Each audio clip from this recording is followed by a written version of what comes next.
വൃന്ദാവനത്തിലെ ഋതുവർണ്ണന. സ്വതേ തന്നെ വൃന്ദാവനം വളരെ പ്രകൃതി ഭംഗി നിറഞ്ഞ സ്ഥലമാണ്. അവിടെ ഓരോ തരത്തിലുള്ള ഋതുക്കള് മാറി മാറി വരുമ്പോ അതിൻ്റെതായിട്ടുള്ള ഭംഗി. വേനൽക്കാലമൊന്നും അവിടെ ബാധിക്കണേ ഇല്ല. ധാരാളം മരങ്ങള് കാളിന്തി നിറഞ്ഞൊഴുകണു. അപ്പോ അങ്ങനെയുള്ള ആ ഋതുക്കളുടെ ഭംഗി അത് കണ്ട സമയത്ത് ഗോപസ്ത്രീകൾക്ക് എന്താ തോന്നിയത്? ഒക്കെ നമ്മളും കാണുന്നുണ്ട്. എന്താ നമ്മളും ഗോപസ്ത്രീകളും കൂടിയുള്ള വ്യത്യാസം? ഋതുക്കള് പ്രകൃതി ദേവി നമ്മളൊക്കെ അല്ലേ ഓരോ ദിവസവും ഡ്രസ്സ് മാറി മാറി ഉടുത്ത് ഭഗവാനെ തൊഴാൻ വരണില്ലേ? ഇതുപോലെ പ്രകൃതി ദേവി തൻ്റെ വേഷം മാറി മാറി ധരിച്ച് ഭഗവാനെ കാണാൻ വരണ പോലെയാണ് ഗോപസ്ത്രീകൾക്ക് തോന്നിയിരിക്കുന്നത്. ഹായ്, നമുക്ക് മാത്രമല്ല ഭഗവാനോട് സ്നേഹമുള്ളൂ. ഇനിയിപ്പോ പറയുന്നുണ്ട്, ഭഗവാൻ വേണുഗാനം ചെയ്യണ സമയത്ത് പശുക്കള്, പക്ഷികള്, മൃഗങ്ങള് ഒക്കെ ആ വേണുഗാനം കേട്ട് ലയിച്ചു നിൽക്കണു. ഈ വക രംഗങ്ങൾ ആദ്യം കണ്ടെത്തിയതാരാ? ഗോപസ്ത്രീകളാ. ആ പ്രകൃതി തന്നെ എന്തൊരാവേശായിട്ടാ ഭഗവാനെ കണ്ടു വന്ദിക്കാൻ വരണത്. അവരതങ്ങനെ കണ്ട ആനന്ദം പൂണ്ടു എന്നാണ്. കാട്ടില് ഭഗവാൻ കുട്ടിക്കാലത്താണെങ്കിൽ എപ്പോഴും യശോദയുടെ അടുത്ത് പോയാൽ ഭഗവാനെ കാണാം. ഇപ്പൊ അത് നിവൃത്തിയില്ലല്ലോ. വെളിച്ചായ ഭഗവാൻ പശുക്കളെയും പശുക്കുട്ടികളെയും ഒക്കെ കൂട്ടി കാട്ടിലേക്ക് പോകും. ക്ഷണം യുഗശതമിവ എന്നാണ്. അവരെങ്ങനെയാ വിരഹം സഹിക്കുക? ഒരു ക്ഷണനേരം അവർക്കൊരു യുഗം പോലെ തോന്നുകയാണ് എന്ന് പറയുകയാണ്. അത്ര സ്നേഹമാണ് അവർക്ക് ഭഗവാനോട്. ഹൃദയമഭിമുഷിത്വാ ഹർഷസിന്ധൗന്യഥാസ്ത്വം ഭട്ടതിരിപ്പാട് പറയുന്നുണ്ട്. അതിന് ഞാൻ അവരെ കുറ്റം പറയണില്ല എന്നാ ഭട്ടതിരിപ്പാട് പറയണത്. എന്താ ഇതൊക്കെ എന്നേ കഴിഞ്ഞു. ആദ്യം എല്ലാവരും എന്താ വിചാരിച്ചത്? ഭഗവാൻ പാലും വെണ്ണയൊക്കെയാണ് കട്ടെടുത്തിരിക്കണത് എന്നാണ് എല്ലാവരും വിചാരിച്ചത്. പേരുങ്കള്ളൻ ചിച്ചോർ എന്നുള്ളത് ഒരേ ഒരാൾക്കേ ആ പേരുള്ളൂ. ആ മനസ്സിനെ കട്ടെടുക്കാൻ, പൂർണ്ണമായിട്ട് മനസ്സിനെ കട്ടെടുക്കാൻ ഒരേ ഒരാൾക്കേ കഴിയുള്ളൂ. അല്ലേ? നമ്മൾ എന്തിനെയൊക്കെ സ്നേഹിക്കുന്നുണ്ട്. കുറച്ച് ദിവസം ഉണ്ടാകും അതിനെയൊക്കെ ഉള്ള സ്നേഹം. അത് കഴിഞ്ഞാൽ നമുക്ക് വെറുപ്പ് വരണില്ലേ? പിന്നെ നമ്മൾ വേറെ ഒന്നിനെ സ്നേഹിക്കണു. അല്ലേ? എന്നും ഒരേപോലെ പൂർണ്ണമായിട്ട് മനസ്സിനെ ആകർഷിച്ചെടുക്കാൻ ഇന്ന് ലോകത്തിൽ ഒരേ ഒരാൾക്കേ കഴിയുള്ളൂ. അതാണ് ചിച്ചോർ എന്നുള്ള പേര് ഭഗവാൻ ഉണ്ടാവാൻ കാരണം. ഭട്ടതിരിപ്പാട് പറയുകയാണ്, അതിനുള്ള ഭാഗ്യം ആർക്കാണ്ടായത്? ആ ഗോപസ്ത്രീകൾക്ക് മാത്രം. ഹൃദയമഭിമുഷിത്വ. ആരായാലും സ്വന്തം കുട്ടികൾ തന്നെ വല്ലാണ്ട് വികൃതി കാണിക്കാൻ തുടങ്ങിയ അച്ഛനമ്മമാർക്ക് ദേഷ്യം വരും. എന്നിട്ടല്ലേ നമ്മൾ അവരെ അടിക്കണത്? ഇതല്ല, അവർക്ക് ആനന്ദാ വരണത്. ഭഗവാന്റെ ഓരോ വികൃതികളും കണ്ട് കണ്ട് നിൽക്കുക കണ്ട് ആസ്വദിക്കുകയായിരുന്നു ഗോപസ്ത്രീകള്. എന്താ കാരണം? ഭട്ടതിരിപ്പാട് പറയണ സൂത്രം ഞാൻ കണ്ടുപിടിച്ചു ഗുരുവായൂരപ്പാന്ന്. എന്താ അത്? ഹൃദയമഭിമുഷിത്വ. അവർക്ക് ദേഷ്യം വരണ്ടേ? ദേഷ്യപ്പെടണമെങ്കില് അതിനവരുടെ മനസ്സിലല്ല ഈ കാമവും ക്രോധവും ഒക്കെ വരുന്നത്. അതിനവരുടെ കയ്യിൽ മനസ്സന്നല്ല. അത് ഭഗവാൻ കട്ടെടുത്ത് കഴിഞ്ഞിരിക്കണു. എന്നിട്ടോ എന്താ? ഹൃദയമഭിമുഷിത്വ ഹർഷസിന്ധൗ. എവിടെയാന്നിട്ട് ഭഗവാനെ അവിടുന്ന് ഒളിപ്പിച്ചു വെച്ചത്? ഹർഷസിന്ധൗ, ആനന്ദ സമുദ്രത്തിൽ കൊണ്ടായിട്ട് അങ്ങോട്ട് താഴ്ത്തി വെച്ചിരിക്കണു. അതിൽ താഴ്ത്തി വെച്ചതുകൊണ്ട് അവർക്ക് എപ്പോഴും ആനന്ദം, അത്ഭുതം, ഇങ്ങനെ രണ്ട് വികാരമേ ഉള്ളൂ വൃന്ദാവനവാസികൾക്ക് എന്നാ പറയണത്. ഭഗവാന്റെ ഓരോ ലീലകളും കാണുന്ന സമയത്ത്, കേൾക്കണ സമയത്ത്, ഇന്ന് വൈകുന്നേരം വന്നാല് ഗോപന്മാര് പറയും, ഇന്നെന്തേ ഉണ്ടായത്? കൃഷ്ണന്റെ കളി, ഇന്ന് എന്തൊക്കെ അത്ഭുതങ്ങൾ കാണിച്ചത്? അപ്പൊ അവര് വിസ്തരിച്ചങ്ങനെ പറഞ്ഞു കൊടുക്കുക അച്ഛനമ്മമാരോട്. അതങ്ങനെ കേൾക്കാൻ, അങ്ങനെ ശ്രദ്ധിച്ച് കേൾക്കാൻ കാത്തിരിക്കും അവര്. അങ്ങനെയുള്ള ഗോപസ്ത്രീകൾക്ക് ഇപ്പൊ എന്തായി? ഓരോ ആപത്തുകളിൽ നിന്ന് നമ്മൾ കേട്ടില്ലേ?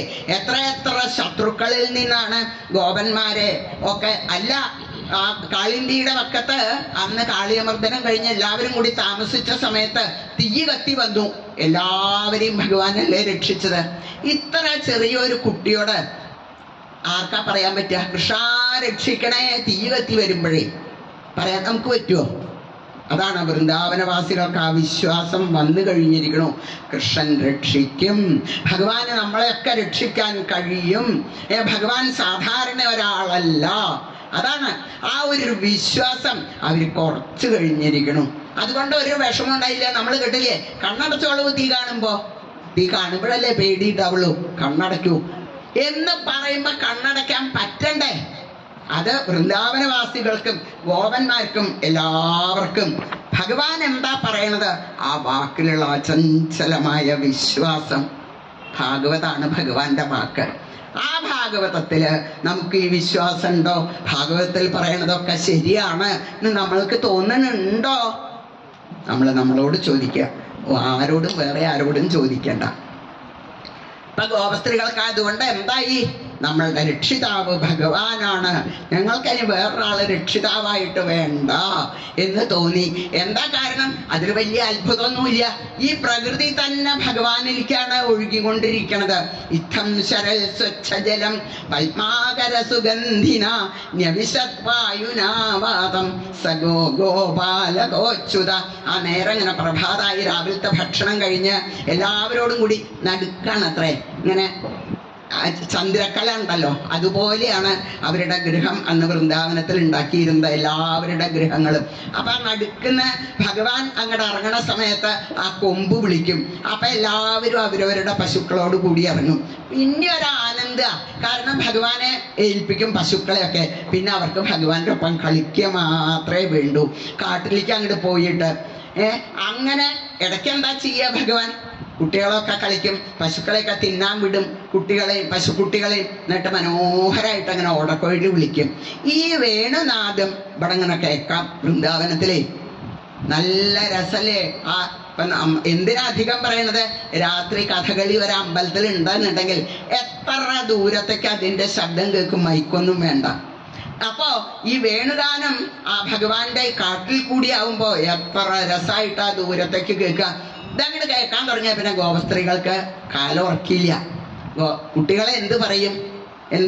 അമ്മോട് പറയും, പൂ പറിച്ചു കൊണ്ടുവരണ്ടേ കാട്ടിന്ന്? ഞങ്ങൾ പോയിട്ട് പൂ പറിക്കാൻ പോവുക, വിറക് കൊണ്ടുവരാൻ പോവുക, കാളിന്തിന്ന് വെള്ളം മുക്കി കൊണ്ടുവരാൻ പോവുക എന്നൊക്കെ പറഞ്ഞ് അവര് കാട്ടിലേക്ക് അങ്ങോട്ട് പോവും. എന്തിനു വേണ്ടിയിട്ടാ? ആ മനോഹര ദൃശ്യം കാണാനാണ് എന്നാ പറയണത്. അതുകൊണ്ടാണ് ആ ഭഗവാന്റെ വേണുഗാനം വേണ്ട പോലെ ആസ്വദിക്കണവർക്ക് അത് പറയാൻ പറ്റുള്ളൂ. അതുകൊണ്ടാണ് ശ്രീ സുഖബ്രഹ്മർഷി ഗോപസ്ത്രീകളെ ഏൽപ്പിച്ചത് വേണുഗാനത്തിനെ പറ്റി പറയാൻ. ഞാനാളല്ല എന്നാണ് ശ്രീ സുഖബ്രഹ്മർഷിയുടെ തന്നെ വിചാരം. അപ്പൊ ആലോചിച്ചു നോക്കൂ, ആ ഗോപസ്ത്രീകളുടെ ഒരു സ്ഥാനം ഭഗവാനെ പറ്റി പറയാൻ ഇന്ന് ഗോപസ്ത്രീകൾക്ക് മാത്രമേ അർഹതയുള്ളൂ.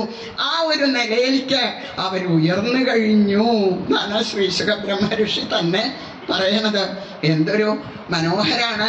മാധവ വേണുതൻ മാധവനിസ്വനം മാധുര്യമേറുന്ന മധ്യമാവാം നാലഞ്ചു തുള്ളിയെ കാതാസ്വദിച്ചുള്ളൂ കാലടി മണ്ണിലൂറയ്ക്കാതായി. അതാണ് നമ്മൾ വിചാരിക്കുക, ഇന്ന് ലോകത്തിൽ കാണുന്ന ഏതോ നികൃഷ്ട വസ്തുക്കളിൽ നിന്നാണ് ലഹരി നമുക്ക് കിട്ടണത് എന്ന് നമ്മൾ വെറുതെ വിചാരിക്കുക. ഇതിനേക്കാളൊക്കെ എത്രയോ ലഹരി കൂടിയതാണ് ഭഗവാനിൽ നിന്ന് നമുക്ക് കിട്ടണ ലഹരി. അതാണ് ഹരിലഹരി എന്ന് പറയില്ലേ, അതാണ് ശരിക്കും നമ്മൾ സമ്പാദിക്കേണ്ടത്. അത് കിട്ടി ഇപ്പൊ ഗോപസ്ത്രീകൾക്ക്. അതുകൊണ്ട് അവർ ദൂരെ ധാരാളം കുട്ടികൾ വരും. അവർ വന്ന് അവർ തമ്മിൽ പറയുകയാണ്, അക്ഷൺവതാം ഫലമിതം ന പരം വിദാമ. ഒരു ഗോപസ്ത്രീ പറയുകയാണ്, അതെ നമുക്ക് കണ്ണുണ്ടായി, എൻ്റെ ഫലായി. നോക്കൂ, ഇത്ര മനോഹരനായിട്ടുള്ള ശ്രീകൃഷ്ണ ഭഗവാൻ ആ വേണുഗാനം ചെയ്ത് നിൽക്കുന്നത് നമുക്ക് കാണാൻ സാധിച്ചില്ലേ? കാനനാന്തമിതവാൻ ഭവാനപി സ്നിഗ്ധപാദപതലേ മനോരമേ വ്യത്യയാ കലിതപാദമാസ്ഥിത പ്രത്യപൂരയത വേണുനാളികം. ഭട്ടതിരിപ്പാട് പറയുന്നുണ്ട് നാരായണീയത്തില്, ഗുരുവായൂരപ്പ എന്തൊരു ഭംഗ്യ! അവിടെ വടവൃക്ഷത്തിന്റെ ചോട്ടില് തൃക്കാൽ രണ്ടും പിണച്ചത്തിരുമുഖകമലം ദക്ഷിണേ ചാച്ചു വെച്ചും തൃക്കയ്യിൽ കാഞ്ചനോടക്കുഴലുമത പിടിച്ചൂതി മന്ദം ഹസിച്ചും. ആ ഓടക്കുഴലങ്ങനെ വിളിക്കണ സമയത്ത് അതിൻ്റെ ആ രാഗം അങ്ങനെ ഉയരും താഴും ചെയ്യണ സമയത്ത് ഭഗവാന്റെ ആ പുരികക്കൊടിയുടെ ആ ഇളക്കം, ആ ദൃഷ്ടികളുടെ ചലനം, മുഖത്ത് തെളിയണതായിട്ടുള്ള മനോഹരായിട്ടുള്ള മന്ദഹാസം, ആ പാദം കൊണ്ടങ്ങനെ താളം പിടിക്കുന്നുണ്ടാവും. അപ്പൊ ആ പൊഞ്ചിലമ്പ് നല്ല പാകത്തിന് ആ താളം കാണിക്കുക. അപ്പൊ അതിന്റെ ആ ശബ്ദം എന്തൊരു രസ കേൾക്കാൻ. എന്താ അവര് പറയണത്? നമുക്ക് ഈ ഒരു ഭാഗ്യം കിട്ടിക്കഴിഞ്ഞില്ലേ, ഇനിയിപ്പൊ എന്താ വേണ്ടത്? മാരബാണധുതഖേജരീകുലം നിർവികാര പശുപക്ഷി മണ്ഡലം ദ്രാവണം ചദൃശദാമപി പ്രഭോ വേണുകൂജിതം. ഭഗവാന്റെ വേണുകൂജനം, ആ വേണുഗാനം എല്ലാവരും ആസ്വദിക്കണതായിട്ട് അവർക്ക് കാണാൻ സാധിച്ചു എന്നാണ്. എന്താണ്? മരങ്ങള് ഭഗവാനും കാട്ടിലേക്ക് എത്തുമ്പോഴേക്കന്നെ ആ കൊമ്പ് താഴ്ത്തി പൂക്കളങ്ങനെ വർഷിക്കും ഭഗവാന്റെ നേരെ. ഒരു അധ്യായത്തിൽ പറയണ്ട, ഏട്ടനോട് പറയും, നോക്കൂ ഏട്ടനെ ഇവരൊക്കെ മാനിക്കണുണ്ടോ? ഏട്ടൻ വരുമ്പം തന്നെ ഇവരൊക്കെ പുഷ്പവൃഷ്ടി ചെയ്യണു. പുഷ്പങ്ങളൊക്കെ ഗോപസ്ത്രീകളെ പോലെ ഏട്ടനോട് സ്നേഹം കേട്ടോ ഈ മരങ്ങൾക്കും. ഭഗവാൻ ഏട്ടനോട് പറയുക. ഇതേമാതിരിയാണ് എല്ലാം തന്നെ. പശുക്കള് പുല്ല് തിന്നണ പശുക്കളെ അത് നിർത്തി കേട്ടോ. ആ ചെവി വലിയ ചെവിയാണല്ലോ, ധാരാളം അതിൽ കൂടി ഭഗവാന്റെ ആ വേണുഗാനം അങ്ങനെ ആസ്വദിക്കാം. പശുക്കുട്ടികള് പാല് കുടിക്കണ്ട, അവർക്ക് പാല് വായയിൽ വെച്ചത് കുറവായേ കൂടി അങ്ങനെ ഒഴുകി പോവുക. അപ്പോഴാണ് വേണുഗാനം കേട്ടതോടുകൂടി പിന്നെ അവർക്ക് പാല് കുടിക്കണ്ട. ഇങ്ങനെ ഓരോന്നും കാട്ടിൽ നിന്ന് ദുഷ്ടജന്തുക്കള് മാനുകള് ഒക്കെ ഒപ്പം നിന്നിട്ടാണ് ഭഗവാന്റെ വേണുഗാനം കേൾക്കണത്. ഇതാ കാളിന്തിയുടെ ഭാഗ്യം, അതിനൊഴുകിപ്പോണ്ട. അത് അതിന്റെ അലകളിൽ കൂടി താമരപ്പൂ ഭഗവാന്റെ പാദത്തിൽ കൊണ്ടുവന്ന് സമർപ്പിക്കുക. ഏറ്റവും ഭാഗ്യം ഗോവർദ്ധന പർവ്വതത്തിനാ. എവിടെ പോയി ഭഗവാൻ ആ കളികൾ കളിക്കുകയാണെങ്കിലും അതൊക്കെ അങ്ങനെ കണ്ടു നിൽക്കാം ഗോവർദ്ധനത്തിന്. എന്തൊരു ഭാഗ്യമായി ഈ ഗോവർദ്ധനത്തിന്. ഗോപസ്ത്രീകൾ പറയണം എങ്ങനെ എല്ലാവരും ഭാഗ്യം, അഹോഭാഗ്യം അഹോഭാഗ്യം. ബ്രഹ്മാവ് പറഞ്ഞു ഗോപസ്ത്രീകൾക്കാണ് ഏറ്റവും ഭാഗ്യം എന്ന്. ഗോപസ്ത്രീകൾ പറയുന്നു ഈ വൃന്ദാവനത്തിലുള്ള ജീവജാലങ്ങൾക്കാണ്, ചരാചരങ്ങൾക്ക്, ജീവജാലങ്ങൾക്ക് എന്ന് പറഞ്ഞാൽ പോരാ, ചരാചരങ്ങൾക്കാണ് ഭാഗ്യം. അവർക്ക് എപ്പോഴും നേരം വിളിച്ചായ വൈകുന്നേരം വരെ, രാത്രിയായി അവിടെ വന്ന് കിടന്നുറങ്ങിയാൽ പിന്നെ ആർക്കും ഭഗവാനെ ഇപ്പൊ ഗോപസ്ത്രീകൾക്കും കാണാൻ പറ്റില്ല. ഇത് നോക്കൂ, പകലൊക്കെ ഭഗവാനെ ഇവർക്കൊക്കെ അല്ലേ കാണാൻ സാധിക്കുന്നത്. അഹോഭാഗ്യം അഹോഭാഗ്യം ഗോപസ്ത്രീകൾക്ക്. അതാണ് വ്യത്യാസം. അവർക്ക് നമുക്ക് ഭഗവാനെ സ്നേഹിക്കാൻ കഴിഞ്ഞല്ലോ എന്നുള്ള അഹങ്കാരമല്ല വന്നത്, പിന്നെയോ അവർക്ക് അഭിനയാണ് വന്നത്. നമ്മളെക്കാളും ഈ ചരാചരങ്ങളാണ് ഏറ്റവും ഭാഗ്യവാന്മാര്. അവരൊക്കെ ഭഗവാനെ കണ്ട് സ്നേഹിച്ചുകൊണ്ടേയിരിക്കണു. എന്തൊക്കെയോ ഭഗവാന് കൊണ്ടായി കാഴ്ച വെക്കണു എന്നങ്ങനെ കണ്ട സമയത്ത് അവര് മനസ്സുകൊണ്ട് ഉറപ്പിച്ചു, ഇനി ഞങ്ങൾക്ക് ഈ കൃഷ്ണൻ മതി, വേറെ ആരും വേണ്ട, ഒന്നും വേണ്ട. ആരോട് പറയും? മോഹം സാധിപ്പിക്കാൻ പറ്റിയ ഒരാൾ വേണ്ടേ? അതിന് പാകത്തിന് അവരൊരാളെ കണ്ടുവച്ചു. പറയുന്നുണ്ട് രാധാദേവിയുടെ ഭക്തി കണ്ട് അവരുടെ പിന്നെ ആചാര്യനായിട്ടുള്ള എന്താ ശാണ്ഡില്യനോ മറ്റാണ്, അദ്ദേഹത്തിനെ ചെന്ന് കണ്ട് അവർ ഉപദേശം മേടിച്ചിട്ടാണ് കാത്യായനി വ്രതം തുടങ്ങിയത് എന്ന് പറയുന്നുണ്ട്. അവർക്ക് തമ്മിൽ മത്സരമില്ല. അതാണ് ഗോപസ്ത്രീകൾ എന്താ വിചാരിക്കുന്നത്, ഞങ്ങൾക്ക് രാധയെ പോലെ കൃഷ്ണനെ സ്നേഹിക്കാറാവണം എന്നാണ് അവരുടെ മോഹം. എന്നിട്ടാണ് കാത്യായനി മഹാമായേ. അവർക്ക് ബുദ്ധിമുട്ടൊന്നുമില്ല. നമ്മൾക്ക് ഒരു കാര്യത്തിന് പുറപ്പെട്ട എത്ര തയ്യാറെടുപ്പ് വേണം, ഗോപസ്ത്രീകൾക്ക് അത് വേണ്ട. എന്താ ഉള്ളത് അതുകൊണ്ട് പൂജിക്കുക. ആ കുളി കഴിഞ്ഞാൽ നേരത്തെ തിരുവാതിരയാകുമ്പോൾ നേരത്തെ നമ്മൾ എണീട്ട് എല്ലാവരോടും കൂടി പുഴയിലോ കുളത്തിലോ ഒക്കെ പോയി കുളിക്കുക, പാട്ട് പാടുക, തുടിക്കുക ഒക്കെ പതിവില്ലേ? ഒക്കെ അന്ന് ഗോപസ്ത്രീകൾ തുടങ്ങിയതാ. എന്തിനു വേണ്ടിയിട്ട്? ഭഗവാനെ കിട്ടാൻ വേണ്ടിയിട്ട്. ആ ഒരു വിചാരം മാത്രം നമുക്ക് ഇല്ലാണ്ട് പോയി. അതാണ് വ്യത്യാസം. അവര് ആ മണല് നല്ലോണം കൂട്ടി ഇങ്ങനെ വിഗ്രഹം പോലെയാക്കും. എന്നിട്ട് അതിൽ പൂ ചാർത്തും, നിവേദ്യം നേദിക്കും, പിന്നെ ആ നിവേദ്യം കഴിക്കും, എന്നിട്ട് പ്രാർത്ഥിക്കും, കാക്കൽ വീണ് നമസ്കരിക്കും ഭഗവതിയുടെ. നന്ദഗോപസുതം ദേവി പതിമേ കുരു. അവിടെ വേറൊരാളെ നോക്കില്ല, എൻ്റെ ഭർത്താവായിട്ട് വരണേ എന്നെല്ലാവരും പ്രാർത്ഥിച്ചു. അത് ഒന്നിച്ചിരുന്നിട്ടാണ് അവര് പ്രാർത്ഥിക്കണത്. അതാണ് അവരുടെ പ്രേമഭാവത്തിന്റെ വ്യത്യാസം. അവർക്ക് തമ്മിത്തല്ലില്ല. അതാണ് നന്ദനന്ദനായ സുന്ദര രൂപൻ കൃഷ്ണൻ ഇന്നു ഞങ്ങൾക്കു ഭർത്താവായിട്ടു വരേണമേ എന്നുള്ള പ്രാർത്ഥനയോട് കൂടിയിട്ട് ഭഗവതിയെ ഭദ്രകാളിയെ സേവിച്ചു. എന്താ ഭാഗവതം കാണിക്കണത്?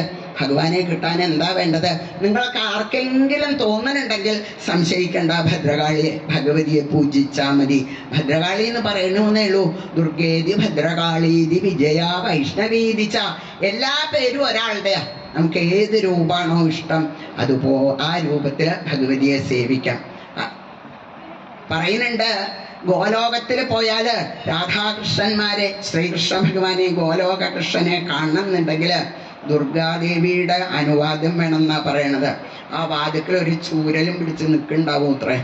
ബ്രഹ്മാവ് ഒരിക്കൽ വന്നപ്പോ ചോദിച്ചു, ആരാ? എന്നെ ബ്രഹ്മാവിനെ അറിയില്ലേ എന്നാണ് ബ്രഹ്മാവ് വിചാരിച്ചത്. ഞാൻ ബ്രഹ്മാവ്, ഏത് ബ്രഹ്മാണ്ടത്തിലെ ബ്രഹ്മാവാ ചോദിച്ചു.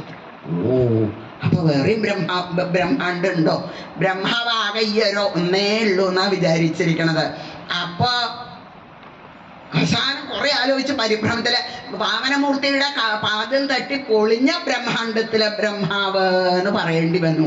അപ്പൊ ഏകദേശം അഹങ്കാരം പോയില്ലേ. എന്നിട്ടാണ് ദുർഗാദേവി കടത്തിവിട്ടത് എന്ന് പറയാറുണ്ട്. അപ്പൊ എന്തായാലും ഭഗവതിയെ സേവിച്ചപ്പോഴോ ആരാ അനുഗ്രഹിക്കാൻ വന്നത്? ഭഗവാനാണ്. അപ്പൊ ഭഗവാനും ഭഗവതിയും ഒക്കെ ഒന്നാണ് എന്നർത്ഥം. ഏകം സത് വിപ്രാ ബഹുധാ വദന്തി എന്ന് പറയണത് അതുകൊണ്ടാണ്. ഭഗവാനായിട്ട്, അയ്യപ്പനായിട്ടും, ഗണപതിയായിട്ടും, ഭഗവതിയായിട്ടും, മഹാദേവനായിട്ടും ഏത് രൂപത്തിൽ നിൽക്കണതും ഭഗവാനാ. നമുക്ക് ഏത് രൂപം ഇഷ്ടച്ച ആ രൂപത്തിൽ സേവിക്കാന്ന് മാത്രം. ഭഗവാൻ പറഞ്ഞു, ഞാൻ പോയിക്കോളാം അവരെ അനുഗ്രഹിക്കാൻ. അവരുടെ വരം ചില്ലറ ചെറുതൊന്നുമല്ല. സാധാരണ ആൾക്കാർ ചോദിക്കണ വരമൊന്നുമല്ല അവര് ചോദിക്കണത്, എന്നെയാ ചോദിക്കണത്. അപ്പൊ നല്ലോണം ഒന്ന് പരിശോധിക്കണം, അപ്പോഴേ കൊടുക്കാൻ പറ്റുള്ളൂ. അതാണ് ഭഗവാൻ തന്നെ പ്രത്യക്ഷമായത്. ഭഗവാന്റെ ഒക്കെ ഒരു മനോഹരമായിട്ടുള്ള കളികളാണല്ലോ, ഒക്കെ കുട്ടിക്കളികളാ. ഭഗവാൻ എന്ത് ചെയ്തു? അന്നത്തെ പൂജയൊക്കെ കഴിഞ്ഞപ്പോൾ അവർക്ക് തോന്നി, വെള്ളത്തിൽ കളിച്ചതും മതിയായില്ല, നമുക്ക് കുറച്ചു നേരം കൂടി നീന്തി കളിച്ച് പോയാൽ മതി. ഈറം മാറ്റിയ വസ്ത്രമൊക്കെ അഴിച്ച് കരക്കിൽ വെച്ച് അവർ വെള്ളത്തിലിറങ്ങി നീന്താനും തുടിക്കാനും ഒക്കെ തുടങ്ങി. ഭഗവാൻ വന്ന് ആ വസ്ത്രമൊക്കെ എടുത്ത് മരത്തിന്റെ മുകളിൽ കയറ്റി വെച്ച് അവിടെ ഇരുന്ന് വേണുഗാനങ്ങൾ കേട്ടപ്പോഴേക്കും അവര് ഞെട്ടി. കൃഷ്ണന്റെ വേണുഗാനാണല്ലോ, ഇതെവിടുന്നാ? അപ്പൊ ഗോപന്മാരെ അവിടെയൊക്കെ ഇരുത്തിയിരിക്കണു, ഒളിപ്പിച്ചിരുത്തിയിരിക്കണു. കുറച്ച് കണ്ട് പോവാം നമുക്ക് കാട്ടിലേക്ക് എന്നും പറഞ്ഞിട്ട് നോക്കിയപ്പോഴേ കാണുന്നില്ല, ആളെ കാണുന്നില്ല. അവസാനം കണ്ടു, അവര് കുളിക്കണ കുളത്തിന്റെ പുഴയുടെ അടുത്തുള്ള അവിടെ വൃക്ഷത്തില് ഭഗവാൻ കയറിയിരുന്നു. അവിടെ കൊല്ലു വിളിക്കുക. അവരുടെ വസ്ത്രങ്ങളൊക്കെ ഉണ്ട് അവിടെ തൂക്കിയിട്ടിരിക്കണു. ഇനിയിപ്പോ എന്താ ചെയ്യാ? അവർക്ക് നാണായി. ഇനിയിപ്പോ ഇതിന്ന് വെള്ളത്തിൽ നിന്ന് കയറണ്ടേ? അവർ കഴുത്തോളം താണ് കിടന്നു. എത്ര നേരം തണുത്തിട്ട് വയ്യ. അവസാനം ഒരാൾ ധൈര്യം ത്തോടുകൂടി പറഞ്ഞു, കൃഷ്ണ ഞങ്ങളുടെ വസ്ത്രമൊക്കെ തരൂ. എന്ത് പരിപാടിയാ ചെയ്തിരിക്കണേ? ഞങ്ങളുടെ വസ്ത്രമൊക്കെ എടുത്താൽ അതുമ്മിൽ കയറ്റി വെച്ചാ ഞങ്ങളെങ്ങനെയാ കുളിച്ചു കയറുക? ആവോ, ആർക്കാ അറിയ? അപ്പൊ നിങ്ങളുടെ വസ്ത്രമാണെന്ന് തന്നെ ഞാനെങ്ങനെയാ അറിയ? ഇവിടെ കുറച്ച് വസ്ത്രം കണ്ടു, അത് വല്ലവരും എടുത്തു കൊണ്ടോണ്ടാവും വിചാരിച്ച് മരത്തുമ്മ കയറ്റി വെച്ചു. അത്രേ ഉള്ളൂ. നിങ്ങൾക്ക് വസ്ത്രം വേണോ? ഒരു വിരോധവും ഇല്ല തരണേന്. ഓരോരുത്തരായിട്ട് ക്യൂ ആയിട്ട് വരണം, തമ്മിൽ തല്ലാൻ പറ്റില്ല. എന്നിട്ട് വന്നിട്ട് ഓരോരുത്തരും വന്ന് എന്നെ തൊഴുത് നമസ്കരിച്ചാൽ വസ്ത്രം തരാം. എന്തിനാ തൊഴുത് നമസ്കരിക്കണത്? നിങ്ങളിപ്പോ ഒരു പുണ്യാണ് ചെയ്യണത് എന്നല്ലേ വിചാരിക്കണത്, പൂജിക്കണത്. അതിൻ്റെ ഒപ്പം നിങ്ങൾ പാപവും ചെയ്യണുണ്ട്. എന്താ അത്? വസ്ത്രം ഇല്ലാണ്ട് വെള്ളത്തിലിറങ്ങാൻ പാടുമോ? അത് ജലദേവതയെ അപമാനിക്കലാണ്. അതുകൊണ്ട് ആ പാപം തീരാൻ എന്നെ വന്ന് നമസ്കരിക്കണം. എന്താ ഭഗവാൻ പറഞ്ഞതിന് തെറ്റ്?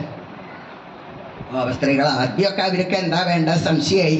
നന്ദഗോപരോട് പറയുന്നൊക്കെ ഭഗവാനെ ഒന്ന് ചൊടിപ്പിച്ച് നോക്കി. അതൊന്നും ചെലവാവില്ല എന്ന് കണ്ടപ്പോ അവര് ഓരോരുത്തരായി വന്ന് തൊഴുത് നമസ്കരിച്ച് വസ്ത്രത്തിന് കൈകാട്ടി നിന്നപ്പോ മഹാരാജാവേ എല്ലാവർക്കും വസ്ത്രം കൊടുത്തു ഭഗവാൻ. എന്താ കാരണം? പരിവ്രാജകരെക്കാളും ഭംഗിയിൽ പെൺകിടങ്ങളെ സർവസംഗ പരിത്യാഗം ചെയ്യിച്ചു ഭുവനേശ്വരൻ നിഖിലേശ്വരൻ. അങ്ങനെയാണല്ലോ അവർക്ക് സന്യാസം കൊടുക്കുക ചെയ്തിരിക്കണത്. ഒക്കെ അങ്ങനെ ഉപേക്ഷിച്ച് ഞങ്ങൾക്ക് യാതൊന്നും വേണ്ട, അവിടുന്ന് മാത്രം മതി. ഇതാണ് ശരിയായ സന്യാസം, സമ്യക് ന്യാസം. എല്ലാം ഉപേക്ഷിക്കുക. നിങ്ങൾക്ക് എത്രത്തോളമായി മനസ്സില്? നിങ്ങൾക്ക് നിങ്ങളാണോ വലുത്, ഞാനാണോ വലുത്? ഞാൻ എന്നുള്ള അഹങ്കാരം നിങ്ങൾക്ക് പോയോ എന്ന് നോക്കിയതാ ഭഗവാൻ. സ്വർണ്ണമൊക്കെ അങ്ങനെയാണല്ലോ, തട്ടാൻ്റെ കയ്യിൽ കൊടുത്താൽ ഒരച്ചു നോക്കൂ അവര്, നല്ല സ്വർണ്ണ ആണോന്ന്. അപ്പൊ അതൊന്ന് ഒരച്ചു നോക്കിയതാ ഭഗവാൻ. ഇപ്പൊ മനസ്സിലായി നമ്മളും ഇതേമാതിരി എത്ര എത്ര വസ്ത്രങ്ങളായി മാറി മാറി ധരിക്കണു ജന്മങ്ങള്. ഈ വസ്ത്രം ഉടുക്കണത് ഇത് ഭഗവാന് സമർപ്പിക്കാനുള്ളതാണ് എന്ന് നമ്മൾ വിചാരിക്കുന്നുണ്ടോ? നൂറ്റാണ്ടിൽ പാതിയോളം പകലിരവും അഹങ്കാര ചർക്കയ്ക്കുമേലെ നൂറ്റേന്യ പാപനൂലിൻ കൈകളിതു കൃപാലോല ഞാൻ നെയ്തുടുത്തു. ചുറ്റിക്കാണുന്നൊരീ ജീവിത വസനമുപേക്ഷിച്ചു നിൻ കാൽ തുടയ്ക്കാൻ പറ്റിയിടും പാവുമുണ്ടം ഇവനിനി വിരചിച്ചിടുവാൻ നേരമുണ്ടോ എന്നാണ്. അവിടുത്തെ പാത തുടയ്ക്കാനുള്ള പാവമുണ്ടാവണം ഈ വസ്ത്രം. അത് നമുക്ക് വന്നുണ്ടോ? ഗോപസ്ത്രീകൾക്ക് അത് വന്നു. അപ്പോ അവർക്ക് ആ വസ്ത്രമൊക്കെ കൊടുത്തു. അതാണ് ഏത് ഭാവം ഭട്ടതിരിപ്പാട് പറയുന്നില്ലേ, രാഗസ്ഥാവജ്ജായദേഹി സ്വഭാവൻ മോക്ഷോപായോ യത്നതസ്യാന്നവാസ്യാൽ താസാം ത്വേകം തദ്വയം ലബ്ധമാസിൽ ഭാഗ്യം ഭാഗ്യം പാഹി മാം മാരുദേശ. യൗവനകാലത്തെ ഓരോരുത്തർ ഭർത്താവായി വരണം എന്നൊക്കെ കുട്ടികള് മോഹിക്കല് സാധാരണയാണ്. ആർക്കെങ്കിലും ഗുരുവായൂരപ്പൻ ഭർത്താവായിട്ട് വരണമെന്ന് മോഹിക്കാൻ സാധിച്ചിട്ടുണ്ടോ? ഒരു നങ്ങേമക്കുട്ടിയോ മറ്റോ ഉണ്ടാവും. തൃപ്പൂണിത്തുറ ഒരാളുടെ പേര് പറഞ്ഞു എന്നേയുള്ളൂ. എത്രയോ മീര, എത്ര പേരാ ഭഗവാനെ സർവാത്മന ഭർത്താവായി സ്വീകരിച്ചിരിക്കുന്നത്. ആണ്ടാൾ ഇല്ലേ? ഇങ്ങനെ എത്ര എത്ര കുട്ടികളാ, പെൺകിടാങ്ങളാണ്. നങ്ങേമക്കുട്ടി എന്നും തൃപ്പൂണിത്തുറ തേവരെ തൊഴും. അന്നൊക്കെ വളരെ ചെറുപ്പത്തിൽ തന്നെ വിവാഹം കഴിച്ചു കൊടുത്തുല്ലോ. ഒരിക്കൽ തൊഴുത് ഇല്ലത്തെത്തിയപ്പോഴാണ് മനസ്സിലായത് തന്നെ വിവാഹം കഴിച്ചു കൊടുക്കാൻ നിശ്ചയിച്ചു എന്ന്. പിറ്റേ ദിവസം തൊഴാൻ പോയ സമയത്ത് എന്താ പറയുക, ഇനി എന്നാ കാണുക എൻ്റെ ദേവരെ, അത്രേ പ്രാർത്ഥിക്കേണ്ടി വന്നുള്ളൂ. അപ്പോൾ അകത്തുനിന്ന് പറഞ്ഞു എന്നാണ്, ആ വളയെ അവിടെ അഴിച്ചു വെച്ച് ഇങ്ങോട്ട് പോന്നോളൂ എന്ന് പറഞ്ഞു എന്നാണ്. ഇന്നും അവിടെ ഉണ്ട് എന്നാണ് പറയണത്. കയ്യുമ്മലത്തെ ആ വള ആ അമ്മർപ്പടിയുമില്ല തൃപ്പടിയുമില്ല അഴിച്ചു വെച്ച് അങ്ങോട്ട് കയറി നങ്ങേമ്മക്കുട്ടി. അപ്പോൾ മേശാന്തിക്ക് സ്വപ്നം കണ്ടു, ദാ എൻ്റെ വിവാഹം കഴിഞ്ഞിരിക്കണു ഏകാദശി വടക്കേടത്ത്, അതാണ് ഇല്ല പേര്. അവിടേക്ക് നാളെ എൻ്റെ പത്നിയോടുകൂടി ഞങ്ങളുടെ വിവാഹം കഴിഞ്ഞു, ആദ്യമായിട്ട് ഞങ്ങൾ ചെല്ലും, അവിടെ ഞങ്ങളെ സ്വീകരിച്ചോളണം എന്ന് പറഞ്ഞു എന്നാണ്. ഇന്നും പെൺകുട്ടികൾ വിവാഹം കഴിഞ്ഞ് വരുമ്പോൾ അമ്മമാരാണ് അല്ലോ എല്ലാം ചെയ്യുക. അതേമാതിരി ഇന്നും പൂർണ്ണത്രയീശൻ ഏകാദശി വടക്കേടത്ത് ഇല്ലത്തൊക്കെ നങ്ങേമ്മക്കുട്ടിയോടുകൂടി ചെല്ലണ സമയത്ത് അവിടുത്തെ ആത്തമാരോളാണ് നീതിക്കാൻ എന്നാ പറയണത്. അപ്പൊ ഇതൊന്നും വെറുതെ അല്ല.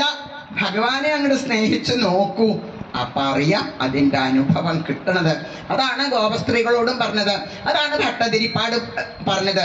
ഇതൊക്കെ സ്വാഭാവികമാണ്. ഈ കാമം ക്രോധമൊക്കെ ഇതൊക്കെ ഭഗവാനിലേക്കാവണം. ഭാഗ്യം ഭാഗ്യം, ഗോപസ്ത്രീകൾക്ക് ആ ഭാഗ്യം കിട്ടി എന്ന് അവിടെ പറഞ്ഞു വെച്ചു. അവർക്ക് ആ വസ്ത്രം കൊടുത്ത് അടുത്തു വരുന്ന ശരൽക്കാല രാത്രികളിൽ നിങ്ങൾക്ക് നിങ്ങളുടെ മോഹം സാധിക്കണതാണ് എന്നും പറഞ്ഞ് അവരെ യാത്രയാക്കി. ഇതുപോലെ മോഹിച്ചു വേറെ കുറച്ച് അന്തർജനങ്ങൾ. ഇതുപോലെയല്ല, അവർക്ക് ഭഗവാനെ നല്ലോണം ഒന്ന് കാണണം, അത്രേ മോഹിച്ചുള്ളൂ.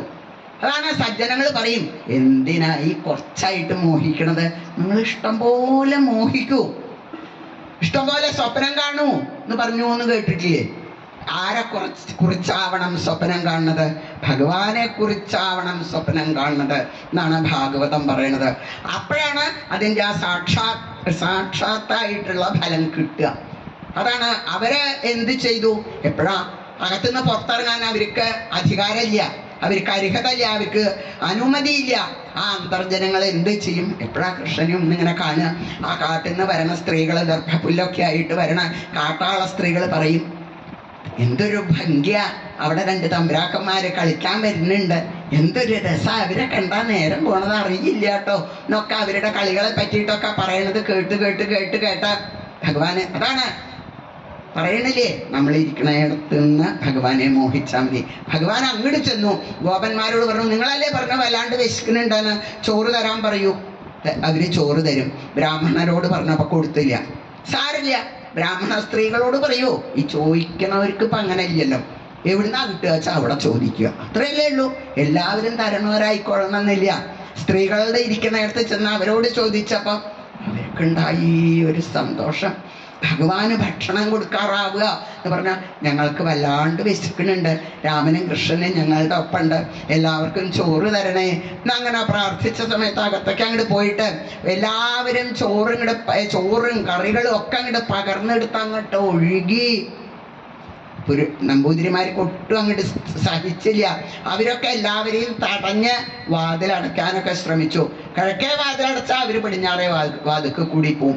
എല്ലാവരും നദി ഒഴുകി വരുമ്പോൾ ആർക്കെങ്കിലും തടുക്കാൻ പറ്റുമോ? അതാണ് ഭാഗവതം ചോദിക്കുന്നത്. എല്ലാവരും ഭഗവാന്റെ അടുത്തെത്തി.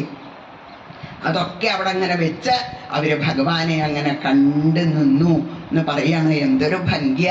ഓരോരുത്തർക്കും ഓരോ തരത്തിലാണ് ഭഗവാൻ ദർശനം കൊടുക്കുക.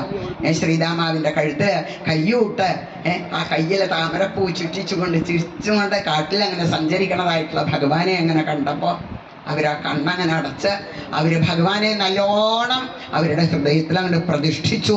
ഇനി ഞങ്ങൾക്ക് ഈ കൃഷ്ണനെ കാണാണ്ടേ അവരുതേ എന്ന് പ്രാർത്ഥിച്ചു. ഭഗവാനൊക്കെ കുട്ടിക്കളിയല്ലേ. ഭഗവാൻ ചോദിച്ചു, അയ്യോ എന്താ എല്ലാവരും കൂടി വന്നിരിക്കണത്, ഞങ്ങൾക്ക് ഭക്ഷണം തരാനാണോ? വളരെ സന്തോഷമായി, ഞാൻ ഭക്ഷണമൊക്കെ സ്വീകരിച്ചു. പക്ഷെ നിങ്ങൾ ഇവിടെ നിൽക്കാൻ പാടില്ല, വേഗം അങ്ങോട്ട് തിരിച്ചു പോകണം.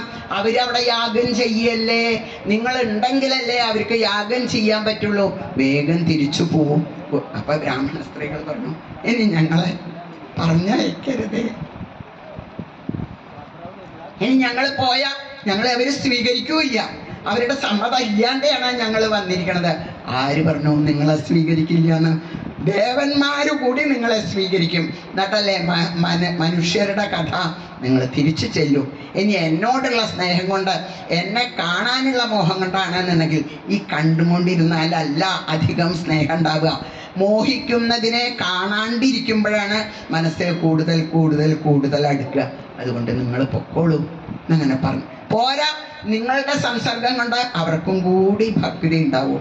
അപ്പൊ അത് വലിയൊരു ഭാഗ്യല്ലേ, ലാഭല്ലേ. ഭഗവാന്റെ വാക്കാണ് വലുത്. അവർ തിരിച്ചുപോയി. മഹാരാജാവേ പറഞ്ഞ മാതിരി അവർക്കൊരനുഭവം കിട്ടി. അവരടച്ച മുറിയിലിട്ട് അടച്ച മുത്തശ്ശി കൃഷ്ണ കൃഷ്ണ കൃഷ്ണ ഇങ്ങനെ കുറച്ചു നേരം വളരെ ദുഃഖത്തോടു കൂടി വിളിക്കണ കേട്ടിരുന്നു. കുറച്ച് കഴിഞ്ഞപ്പോ ആളെ കാണുന്നില്ല. അപ്പൊ ബ്രാഹ്മണർക്ക് ബോധം വന്നു, ഭഗവാൻ സാധാരണ ഒരാളല്ല എന്നവർക്ക് ബോധം വന്നു. എന്നാ അത്രയൊക്കെ അനുഭവപ്പെട്ടു. അവര് ഭഗവാനെ കാണാൻ പോയോ? ഇല്ല എന്നാണ് പറയുന്നത്. എന്താ അത്? അതിനൊക്കെ അത്ര ബുദ്ധിമുട്ടുണ്ട്. കംസൻ അറിഞ്ഞാലോ എന്നുള്ള ഭയം ആണ് അവർ മുമ്പിൽ വെച്ചത്.